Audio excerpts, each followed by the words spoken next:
Hi guys, today we'll talk about how can you find your notifications on your Lemon app. We'll go to figure out this solution or know how you can do that on your app.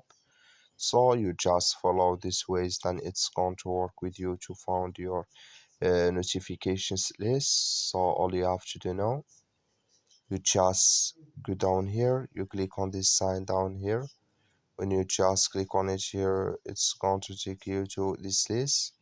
It's going to show for you like this, and here you just click here you will find new followers notifications and likes and saves notifications, then here comments and mentions notifications.